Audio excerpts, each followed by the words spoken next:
Thanks for joining me today, folks. Unlocking your healing potential, nervous system retraining for health and freedom. Are you tired of feeling stuck in your health journey? Do you struggle with lingering effects of trauma, or you find yourself trapped in fight or flight response? If so, this webinar is the gateway to transforming your healing. Thank you for joining me for this eye-opening exploration of the nervous system, retraining, trauma recovery, and the path to reclaiming your vitality and freedom. I am Heather Gray, a functional diagnostic nutrition practitioner and certified bioenergetic practitioner. And I want to give a round of applause, right, to the host, Alternative Balance, right? They've been my liability insurance and have all kinds of cool, like business building stuff. It's just more than liability insurance. So I think it's awesome, right, that they do these kind of webinars for people who are members. So there'll be more on how to check them out towards the end, but just wanted to give them some love because this is my second time hanging out with them and getting to do a webinar, and it's awesome. So thank you. Oh, yeah. It's my story. Why are we having this conversation? And it's funny, not funny, but as a functional practitioner, right, we're very much trained in, diet, rest, stress reduction, supplementation. We talk a lot about root cause. And sometimes it can be just a little bit of a shift from Western med where, they might be prescribing prescriptions. We might be suggesting supplements type of thing, right? So as a functional practitioner, I had Lyme disease over 27 years, undiagnosed, mold toxicity, 2 stents to the psych ward for suicide attempts, and have reversed 2 autoimmune diseases. Right. But that was after I became a functional practitioner, and I was a good little functional practitioner, and I went to bed when I was supposed to, and I ate the way I was supposed to, and I took my supplements, but I never did anything to heal the stuck trauma in my nervous system. Right. I was constantly in fight or flight. Hindsight's 2020. You look back, I was 4 years old when my uncle had committed suicide. So that kind of set off the early childhood trauma. I think it probably triggered my autoimmune disease of celiac. And, of course, back then I was eating, a standard American diet, as my parents didn't know any better. It was Kool-Aid and, Mountain Dew and mac and cheese and hot dogs, right? The standard American diet. And so being raised by alcoholics, addicts, having that early childhood trauma, and then getting Lyme disease, being in moldy houses. So there's different sorts of trauma. You might have heard big T, little t trauma. Big T is like divorce and PTSD and war and, losing loved ones. And then you got the small t trauma, which can be, toxins, bacteria and viruses, chemical scents, other little things that get stuck in our body. And the sad thing is that keeps you in fight or flight. And so, like I said, that's not rest and digest. And that's where we need to be to heal. So it was funny. Like I said, I did all the functional things like a trooper, and I would get better for 3 months. I'd get better for 6 months. I'd get better for a year. And then I would relapse.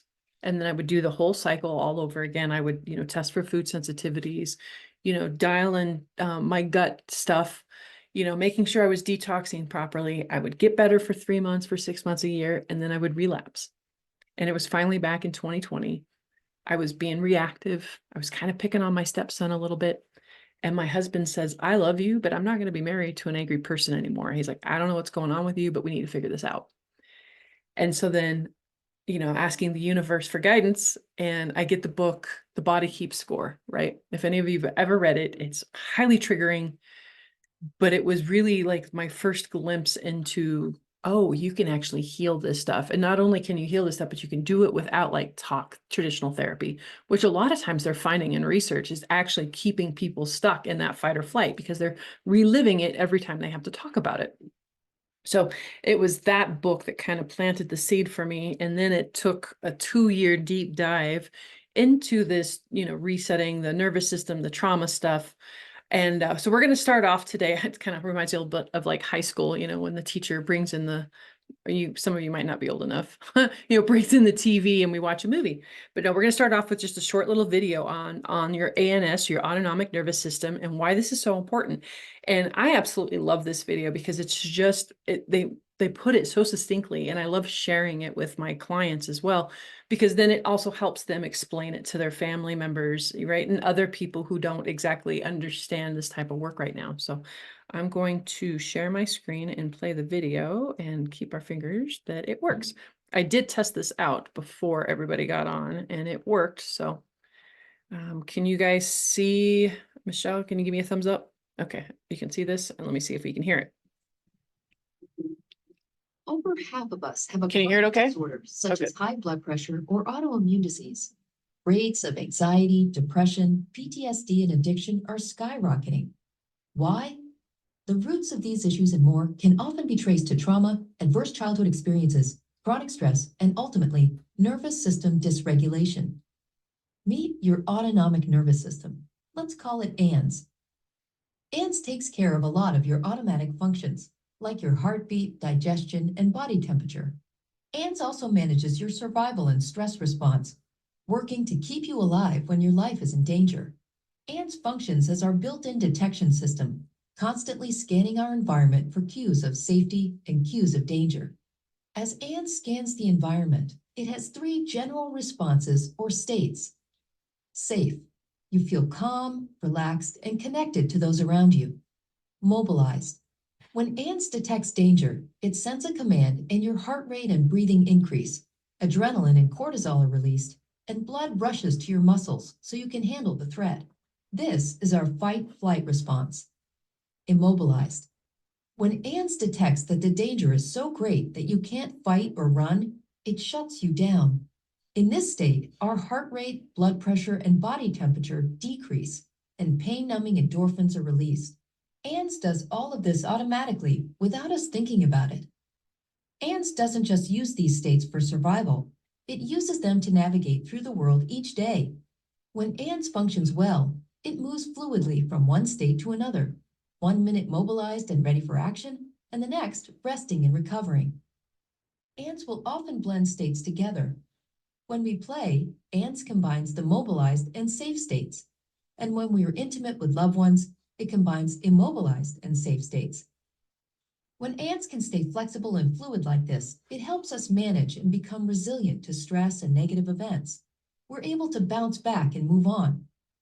Unfortunately, when we experience trauma and chronic stress, it can keep ANS from functioning in a healthy, regulated, and resilient way, and can keep us stuck in states of survival. A friendly get-together can become frightening. A simple meeting at work can become threatening.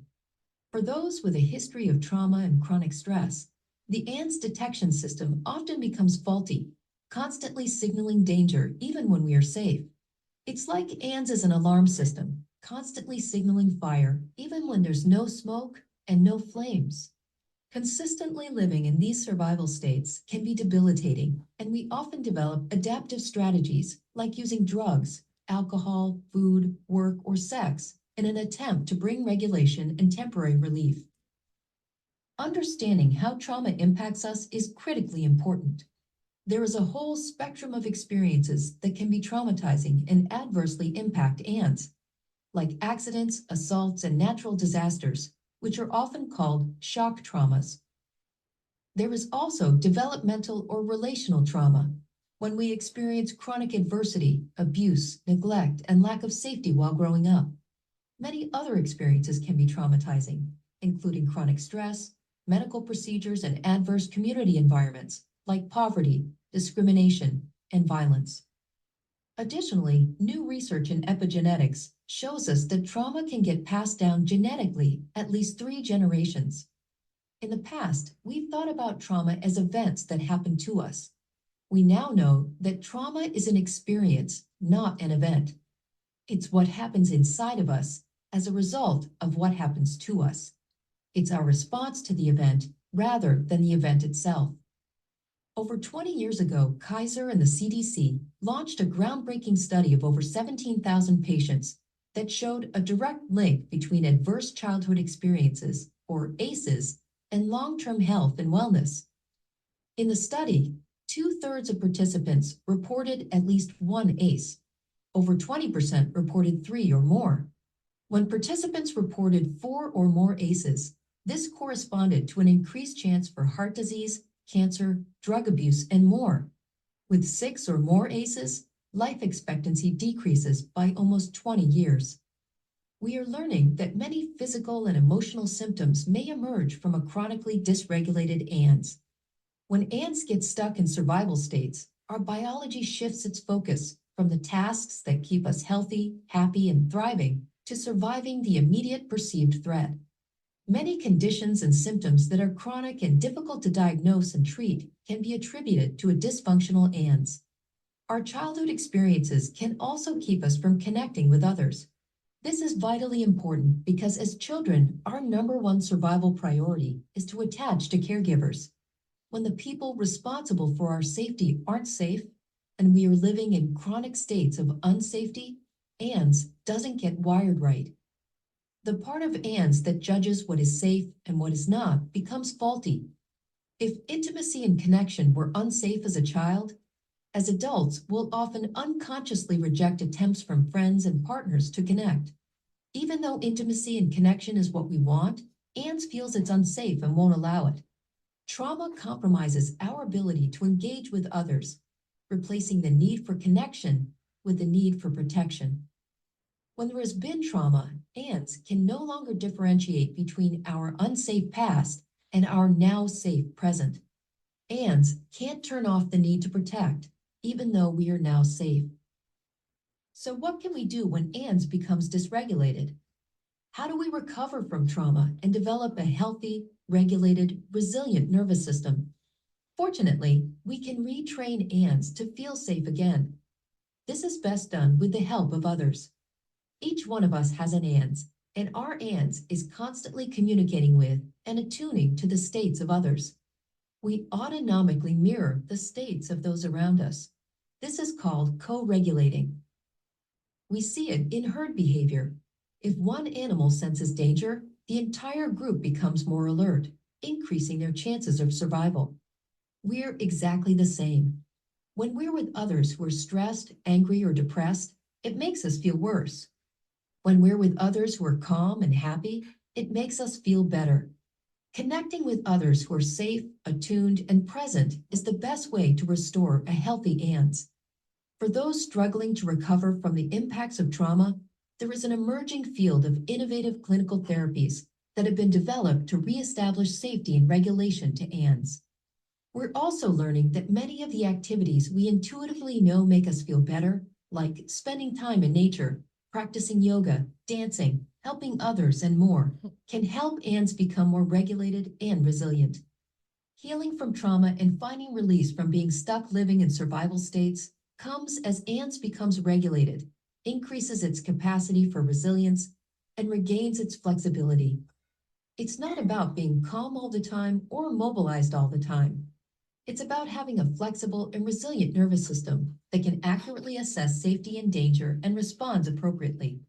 We're truly resilient when we can fluidly move from one state to another. For those living with the impacts of trauma and chronic stress, becoming unstuck is like beginning a new life. For the rest of us, understanding how our nervous system states guide our behavior can help us become happier, healthier, and more empathetic human beings.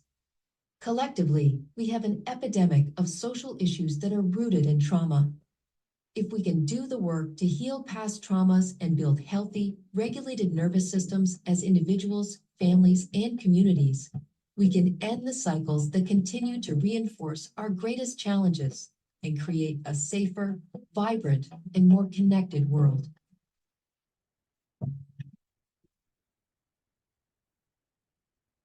I just find that that video just really puts it together so beautifully. So I'll put it in the chat too. So if you want to share it with your friends and family and be like, this is what I've been talking about, but I can't get through to you in a eloquent way, then go ahead and take that.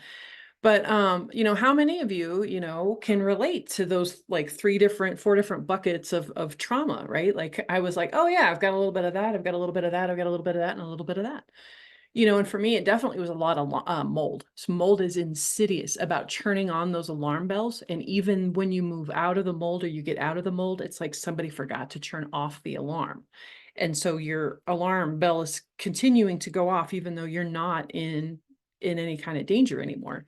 And that's where I was. So I had an over exaggerated startle response, right? Like my husband or my kid would come into the room, and if my back was towards them, it never failed. I would scream and I would throw whatever's in my hand.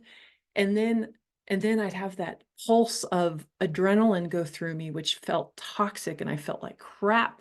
And then of course the guys, they felt bad because they knew it was like poisoning me, and they didn't want to create that response. So it was just not a really fun place to live in. And I joke, poor Karens, what they did to their name, but most of you can conjure up what a Karen is like, right? I can't help but think that a Karen is a person who's stuck in this fight or flight, this reactivity where they're hypersensitive, everything bothers them, right? And they're, no healthy person acts that way. And so that's another thing that I want to try to teach is compassion, right? Because no healthy person acts that way.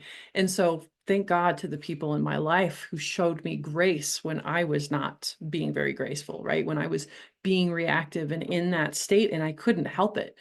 I used to try to explain to people, it felt like an out-of-body experience sometimes, where it was just Heather went on autopilot, stuff came out of her mouth, or she reacted, and I'm watching myself do it, and I'm like, Heather, knock it off. Heather, what are you doing? These are people that you love. And then, of course, I'd spend the next half hour, to an hour apologizing with my tail between my legs, because that's not who I am at my core. That's not my heart, right? Is to hurt people. But when you're in that reactivity, right? It used to kill me because people would say, just count to 10, right? Just take a deep breath. And people don't realize that when you're in that state, there is no 10. There is no take a breath. There's no buffer.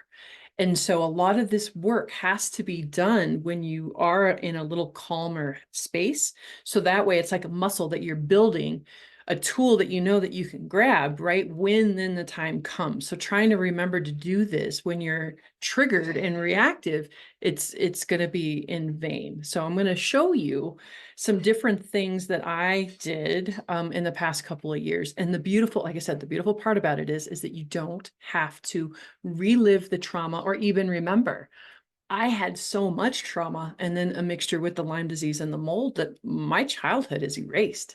And so that was one thing that always worried me. It's like, am I going to get better if I can't remember what triggered me?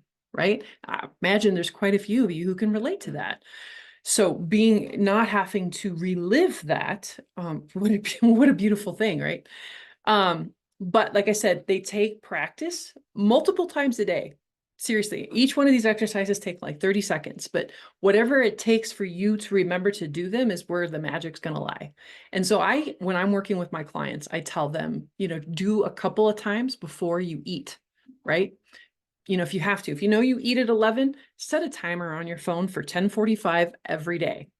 And then that way you can remind yourself to do these exercises a couple times before you eat, because if we're stuck in fight or flight, right, we're not in rest and digest. What do you need to be in before you start eating, right?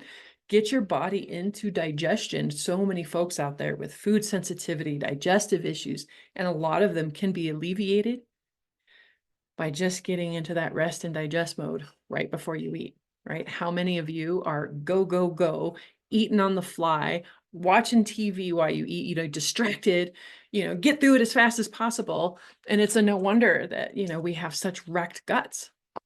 So, yeah, let's get into some of the tools. The first one, I like combining stuff, right? Because I'm just an overachiever, type A personality. But now I really feel like that this one combined really helps on multiple levels, and it's called the VU with the push away.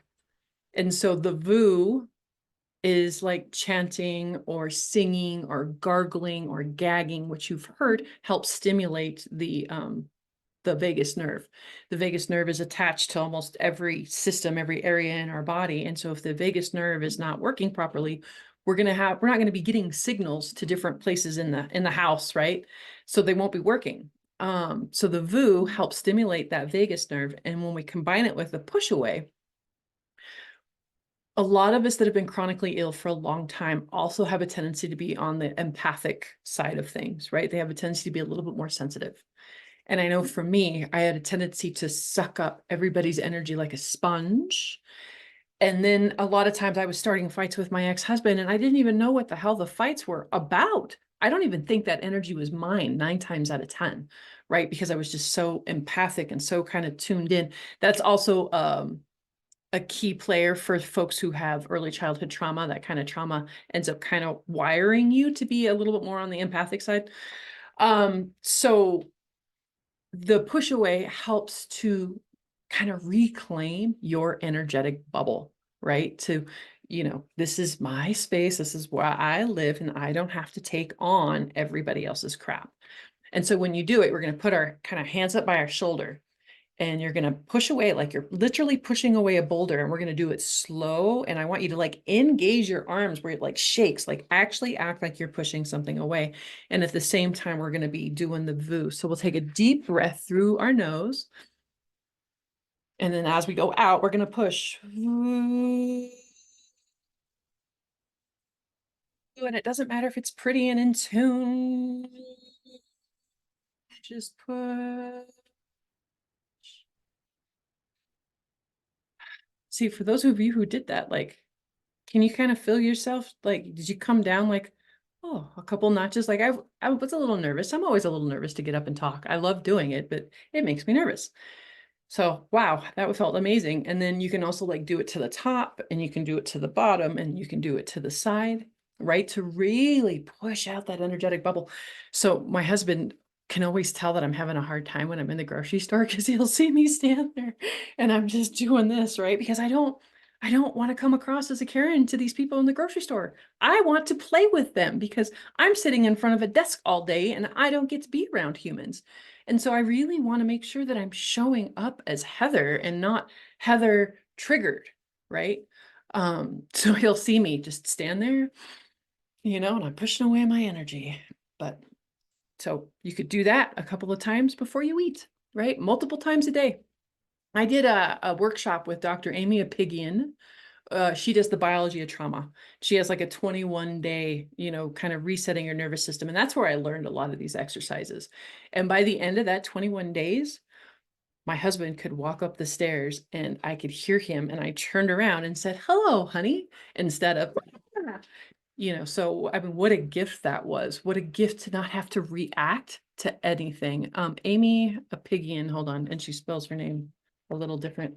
Apigian. Yeah, biology of trauma. She's incredible. I'll be having her on a podcast here soon. She's, yeah, absolutely amazing. Oh, where'd my notes go? I typed that. My notes disappeared. I'm like, oh, to teach the VU with a push away. Okay. Box breathing before meals. Love box breathing before meals. Love box breathing before, if I'm feeling myself getting triggered, before I respond, right? I love Gandhi's statement of, be the change you want to see in the world. It was so easy for me to meet anger with anger. It's so easy for me to, to meet that person's energy. What a gift it is in the world to be able to show up differently and be able to have that choice to show up differently, right? So the box breathing, easy way to start. The lower the number, easier in the beginning. At some point, you want to try to go up a higher number, but I usually start with 4 because, you think of a box breathing, 4 sides. And so it's 4 counts in, hold for 4 counts, out for 4 counts, hold for 4 counts. So that hold on the top of the bottom is almost more important than the exhalation and inhalation, because it really helps to, like I said, kind of reset that nervous system. So do that 3 to 4 times before you start to eat. Some of the ways that that you've gotten out of fight or flight and into rest and digest, those of you who have had screwed up guts for a long time, you'll hear your belly start to gurgle, like the digestive juices are working, right? You'll have like a audible sigh. Sometimes you'll yawn. You'll feel kind of your body like just downshift. So that's the box breathing. And so, like I said, as you get a little bit better and a little bit more comfortable with it, because we don't want you air hunger. We don't want you like, trying a 6 beat or a 7 beat and you're not there yet. And then feeling like you're grasping for air. And then that's going to make you hyperventilate. And then that's going to defeat what we're trying to do. Right. So start slow, go low. And then, at some point when you can, work your way up. Da, da, da, da, da, da. Ooh, box breathing. Oh, hands on the eyes. Oh, love this one. So you'll want to get some energy going in your palms. So rub your palms together. And Michelle, you want to take your glasses off. And you'll take those nicely warm palms and you'll put them directly over your eyes. I like to, actually rest my elbows down on the counter when I'm doing that so that my whole head is just resting in my eyes. But just take a couple seconds. Feel what that feels like. If you're working on a computer every day, right, and looking at a screen, I try to set a timer, 30 minutes, 40 minutes. And when that timer goes off, I get up, I walk around, I stretch, and I do this to give my eyes a little bit of a rest. Because that's something else that actually puts us in fight or flight is staring at one thing for too long. Because if you think about it, if you look at a dog, who's sitting there surveying the space around him, we're meant to survey. We're not meant to sit there and stare at one thing because we don't know what is going on around us. So that actually will trigger our autonomic nervous system into the fight or flight. And so, getting that away and giving your eyes a rest. And there's also a direct correlation between putting pressure on the optic nerve and how it relates to the heart, and then how it creates heart coherence. And we'll go more into heart coherence later. So there's a lot of little cool research around that one little easy exercise of cupping your eyes. Oh, another one of my favorites. They're all my favorites. I love them because they're so easy and so many people dismiss them because of their simplicity, but they're huge. Loneliness is an epidemic these days, right? Then there's so many people who still aren't connecting the ways they would like to. And so they're missing physical touch. And I'm not saying this is a substitution for that, but it definitely can help. Because a lot of times we can't give away what we can't even give ourselves. So self-love, right? This is a self-hug. Play with it. See if the right hand on the left shoulder first works better, or see if the other way around feels better. Play with it. See, that one feels better to me. And then I'll lay my head down on my hand. And the key is to actually take the time to stay in this just for a little bit and notice the sensations in your body. Me, for some reason, my body always wants to start to rock back and forth, kind of like rocking a baby. If I have a tightness in my shoulders or a tightness in my lower back, I'll send that area a little bit more love. But just being present and aware with what your body is feeling and experiencing. Like, isn't that so yummy, Michelle? I love it. Like, again, I'm like, it's amazing. Tapping is another one. I'm not an expert on tapping, so I'm just going to kind of bring it up a little bit, but you can go to YouTube and put in tapping for anxiety, tapping for cancer, tapping for you fill in the blank. But tapping hits, different acupressure points, different meridian points, and we're basically kind of going through these different areas as you say a certain thing to get your body again out of that fight or flight. And so I'm not, like I said, I'm not an expert in tapping, but it's something that you can learn very easily. Sometimes this one right here, actually on your collarbone, is really great if you're in the middle of an anxiety attack, to kind of, it helps get you back in your body, and it helps to recalibrate some of that heart coherence. And there's other more scientific people who do acupuncture and stuff like that would be able to tell you about that more, but I know that's another one. I said heart math. So heart math has been around for a little while, and it will actually help measure brain heart coherence. We're electromagnetic beings. We can read the electromagnetic field that comes off the brain with an EEG. We can read the heart with an EKG. And it's like a symphony. And if they're not talking to each other properly, if it's not in sync, if it's not coherent, things start to go awry, including our nervous system. So heart math is it's so easy. It's a little app and things that you can connect to yourself that will measure your heart rate, and it teaches you these breathing exercises. So that way you can learn that flexibility, like that video was talking about. You can learn what it feels like Most people who've been stuck in this don't even realize what it feels like to be out of this. And then so learning that that flexibility, what it feels like, that variation, then awareness is key, because then that you've gone into fight or flight, right? And you want to bring yourself back.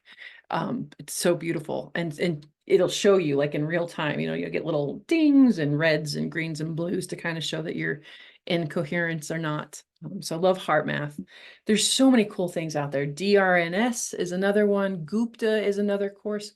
They take a little bit longer. They have like an hour-long session, things that you're supposed to do every day for like 6 months to kind of help get out. People who have the time and the energy for that have sworn by those techniques. I personally didn't have that kind of time, and I needed to, adopt some stuff that was a little bit more tangible for a working mother at the time, right? Intentions, right?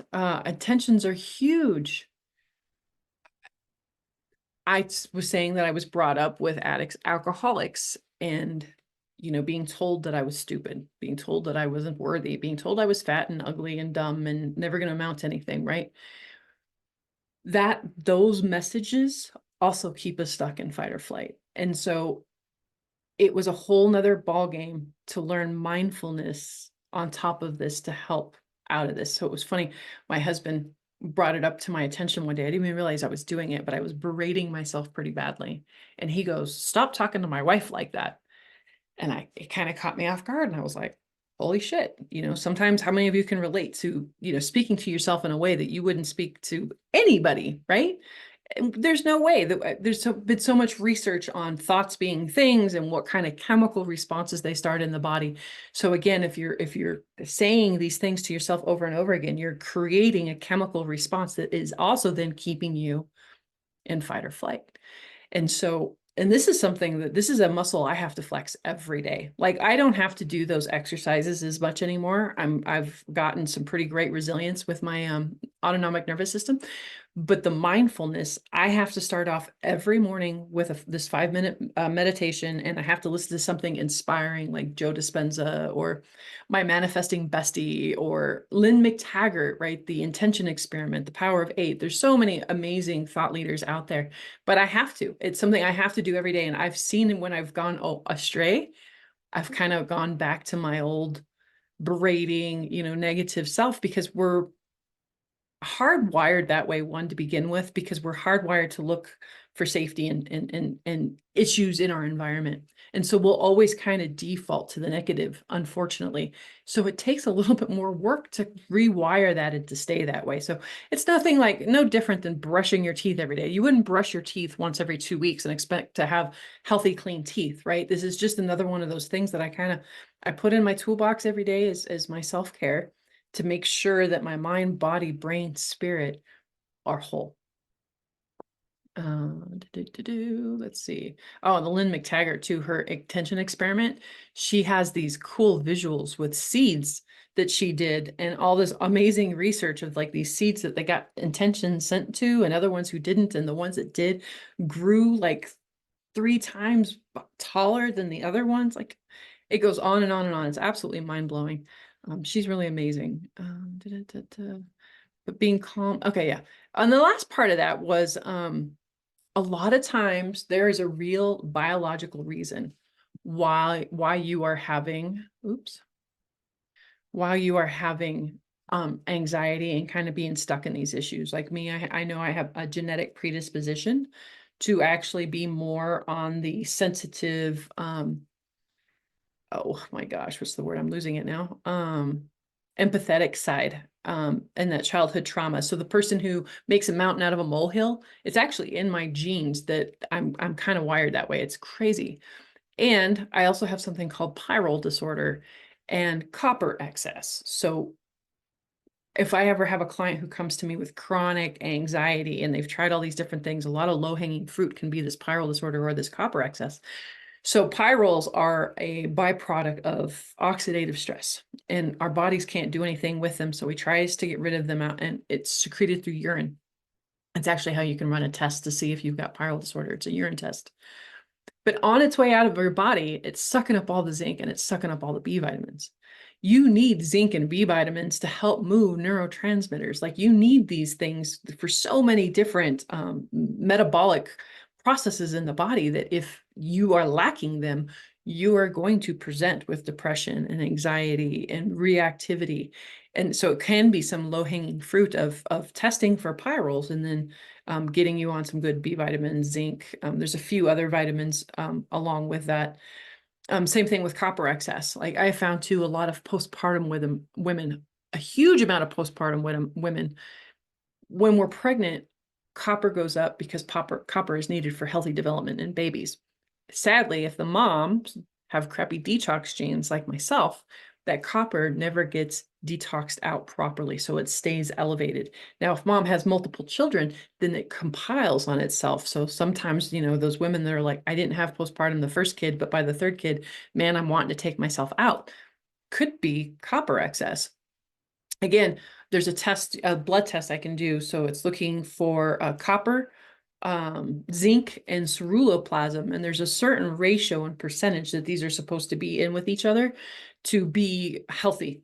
And so again, it can be as simple as supplementing to help overcome these issues. But so it's not always trauma. Sometimes it can be a combination of trauma, biological things, things in your genetics, mindfulness. And so that's why it's, always great to take a multi-pronged approach when you're looking at some of these more complex issues. So that is pretty much my spiel for today. And so I think we have time for questions if anybody wants to join me. Oh, and then we'll also put up a QR code in the chat. If you want to look further into alternative balances, giveaway or not giveaways, but what they do, right? I'm having a hard time with words. I just got diagnosed yesterday with a pretty severe case of sleep apnea. And so it's funny when I'm working with my clients, I tell them there's like 3 barriers to health, sleep apnea, cavitations, and mold. And if you're, have one of those things that you're not going to, you can have the best diet in the world, the best supplements in the world, but you're not going to get, that and this nervous system stuff, and you're not going to get better. And so I've dealt with the cavitations, I've dealt with the mold. I didn't realize I had sleep apnea because I don't snore and I don't have some of those traditional symptoms. But over the last year, I've gained weight that I haven't been able to lose. And cognitively, I was finding myself slipping again. And so I got an Aura ring. The Aura ring told me that my oxygen level was going down to 83% at night. I was like, there's no way that's right. But it prompted me, right, to put, to walk the walk. So I went and did a sleep study and got the results back yesterday. And it looks like I'm waking up 40 times an hour. Yeah. And so yeah, right. And yeah, and mine is mostly obstructive. I have a deviated, you see how one side collapses, the other side doesn't. I have a deviated septum, and then I think I have some soft palate issues. So we're going to start off with the CPAP machine just to get me some oxygen so I'm not so freaking exhausted and my brain comes back online. But we're going to be looking structurally at tongue ties and the deviated septum and myofascial stuff. So like I said, I won't just put Band-Aids on symptoms. That's not how I'm wired. But yes, Kelly, absolutely. So I'll be digging deeper into that. So I apologize for, like I said, there's a few times I lost a couple words today, and it's the struggle is real. Sleep is my religion, and yeah, and I'm not getting the greatest. So I'm looking forward to that next little piece of my puzzle. So if I've been able to accomplish what I can, working at half, cocked, I can imagine, how much better and easier things are going to be when things start working properly. So, did you put that QR code back in there? Or the link to the document? Here, I can do that too. Oh, you got it. Cool. So there's the link to the QR code to find out more about alternative balance. But yes, I would love it if you'd like to ask a question in chat or raise your hand, come on screen with us. Let me know if you have any questions. Michelle's got a question. Do. So I'm wondering, like the difference between like what you're talking about today and like a hormonal imbalance, or does it all kind of tie in together? Very much so. So that's why working with a holistic person, getting the whole picture, this is just one piece to the puzzle, right? Because then I also had to, I had to work on my detox pathways and make sure I was pooping daily and make sure my gut was being healed, because like 70 to 80% of our neurotransmitters are made in the gut. So if you have a leaky gut, right, there's a lot of other things to take into consideration, which I do. But this was just on the kind of helping you get some tools to get started and some language around trauma in the nervous system. But yeah, absolutely. If your hormones and your thyroid especially are out of whack, again, all the best voo in a push away in the world is, only going to work so well because it's all tied together. So if people aren't feeling right, it's best to work with someone to figure out like what the different things are going on, and you kind of work through them all in a certain way. Absolutely. Okay, yeah. Absolutely. Because the folks that I've worked with, especially in the Lyme and mold world, they've had to become so sophisticated advocates for themselves because they've been gaslighted by the medical community for so long. And so when they come to me with a lot of brilliant pieces to the puzzle, but sometimes they're just missing a little corner piece that helps put the whole thing together, or they've put one piece in out of order. And so sometimes we have to kind of go back and look at that. And so if you have a practitioner that you're working with and they only focus on one thing, that's awesome. But continue to look for some of these other places that you can get support with, or work with a person who's going to look at the whole picture, right? Because I'm from own personal experience, from everything from walking into an acupuncturist and walking out with $500 worth of supplements and no talk about my diet, no talk about my stress level, no talk about if I'm pooping daily, to all the other stuff. Like trust me, the whole gamut I've been through, spent the money, the years, tens of thousands of dollars. And that's why I've built the program that I have, is because through my own trial and error, and then also seeing it with other practitioners and people, over and over and over again. So yeah, not all practitioners have researched all the different areas as extensively as I have. So sometimes it's not one person, but knowing that it might be, right? So I'm working with a functional practitioner and a somatic experiencing coach, right? I'm working with, fill in the blank, but, having a team, right, can be helpful. So how do people get in touch with you? Do they go to your website? Yeah, the website's the best. On the website, you'll find, some awesome, amazing free resources, a guide on sleep, a Lyme disease quiz. If you're curious, is the reason I'm not getting better, is it because of Lyme disease? So a quiz that you can take, a video on this mindset stuff. So a lot of cool free giveaways. My podcast is on there. I've got 2 different podcasts. I actually just got done interviewing Lynn McTaggart, The Power of 8, The Intention. She is such a badass. Like, I can't wait for that episode to go out. It was just so inspiring. But yeah, so much free information and great resources on the website. So I usually suggest anybody to start there. And from there, there's a link if you want to, get a discovery call.